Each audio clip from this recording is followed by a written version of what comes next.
This is the Sabbath School lesson for the third quarter, 2021. Lesson 8 from the series Rest in Christ is titled Free to Rest, ready for teaching on August 21, and I'm Percy Harrold. Thursday, August 19. Rest and More. God knew that all the running had made Elijah tired. God knew that, more than being physically tired, Elijah was emotionally tired and carrying a tremendous load of guilt. As Jesus would do for the paralytic so many years ago, God wiped the slate clean and provided rest for Elijah. Finally, he could really sleep and be refreshed. We would expect this to be the end of the story, but it isn't. God's rest is not a one-time event. Entering into God's rest has to do with healing, with slowly unlearning negative thought patterns and destructive habits. God does not rush healing. Read 1 Kings 19, verses 5 to 8. Where was Elijah going now, and why? 1 Kings 19, beginning at verse 5. Then as he lay and slept under a broom tree, suddenly an angel touched him and said to him, "Arise and eat."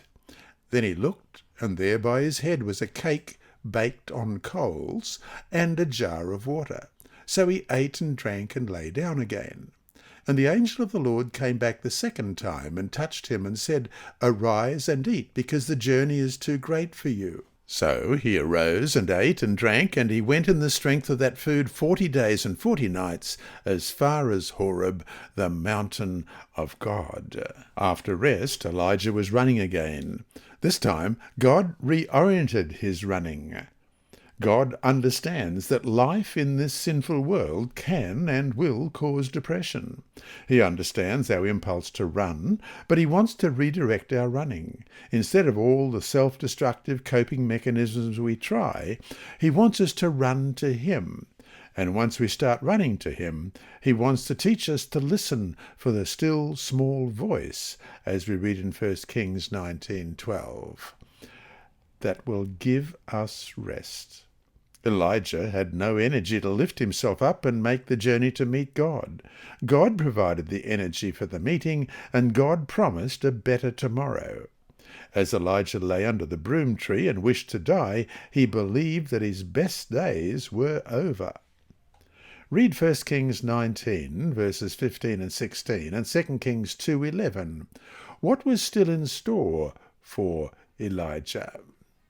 1 Kings 19, verses 15 and 16. Then the Lord said to him, "Go, return on your way to the wilderness of Damascus, and when you arrive, anoint Hazael as king over Syria.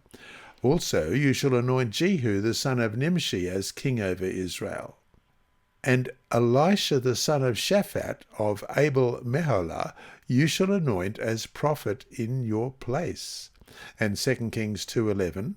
Then it happened, as they continued on and talked, then suddenly a chariot of fire appeared with horses of fire, and separated the two of them, and Elijah went up with a whirlwind into heaven. God knew that better days lay ahead for Elijah. Healing would come for the prophet as he would learn to regulate his life by God's rhythms and accept his rest. There were still kings to be anointed and a successor to be chosen.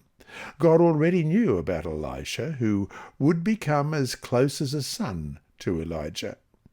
God knew that, in faith, Elijah would call down fire from heaven, as we read in 1 Kings 1:10. So Elijah answered and said to the captain of 50, "If I am a man of God, then let fire come down from heaven and consume you and your 50 men. And the fire came down from heaven and consumed him and his 50.